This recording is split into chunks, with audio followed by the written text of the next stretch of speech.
Hocus Pocus has a 33% rating on Rotten Tomatoes, and it made $44 million at the box office worldwide in 1993. Compare that to a movie like Last Action Hero, which a lot of people saw as a falter for Arnold Schwarzenegger films. It made $135 million at the box office. So how did Hocus Pocus become a cult classic? And how did it come to define the Halloween season? Hocus Pocus was directed by Kenny Ortega, who would later go on to direct all of the High School Musical films. Bette Midler was probably the biggest star in the film, having been around since the 60s and 70s. Sarah Jessica Parker wasn't really at the height of her career yet. Just a few years later, she would be a huge star on Sex and the City, but in 1993, she wasn't really that big. And Kathy Najimy was always an amazing character actor, but never really had the A-list star appeal to have her name on a poster and sell tickets. The only other major name in Hocus Pocus is Penny Marshall, who's best known for her work on Laverne and Shirley, but she makes such a small cameo appearance in the film that she isn't even credited for her work in it.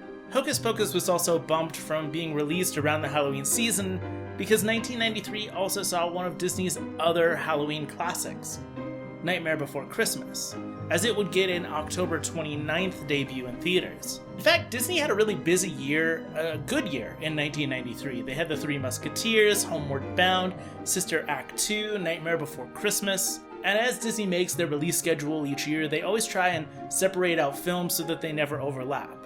And unfortunately, that made Hocus Pocus have a debuting week in July.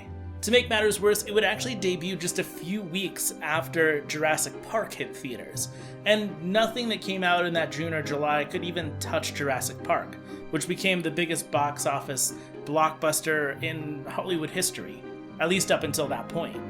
But as Hocus Pocus left theaters, it actually started to become more popular as a perennial favorite. Thanks to home media sales, year by year, it started to pick up steam, and as ABC Family, which now Freeform, started airing their 13 nights or 13 days or 31 days of Halloween, Hocus Pocus became a movie they played almost every night, or every couple of nights, or 3 times a day.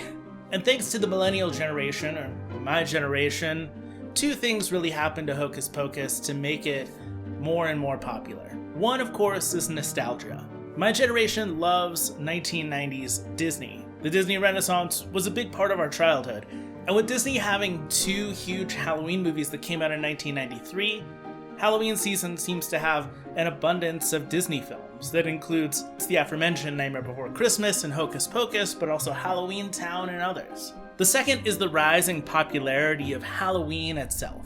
Thanks to millennials who have embraced the childlike quality of Halloween, the creativity behind it, or the act of being somebody completely different. Not only do children love Halloween, but also adults. Most millennials or younger don't really associate Halloween with paganism or any other religion. They see it as a night to have fun. It's a chance to celebrate creativity, uniqueness, individuality, for a chance to laugh at ourselves, and for a chance to scream in fear, and to get those fears out as we travel through haunted houses or watch scary movies.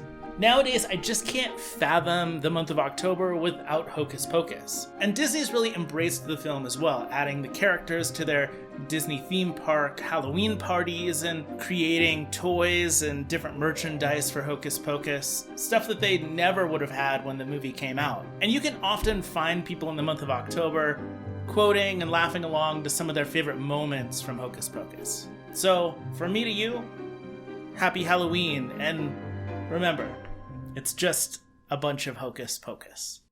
Thank you for watching this video. This is a Patreon exclusive video. However, I'm making this particular video available to everybody. So if you are from YouTube, or maybe you're from Facebook, or whatever social media, and you're interested in seeing more of this kind of video from me, check out my Patreon page.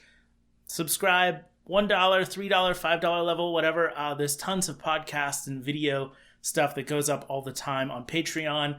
I'd love to have you, and I just want to say thank you for your support. Thank you for all of the support you've given me, not only now, but over the years. Or if you're just finding me, I hope you will support me. we have a fun time here at 1901. And in the meantime, my friends, thanks for watching and keep moving forward.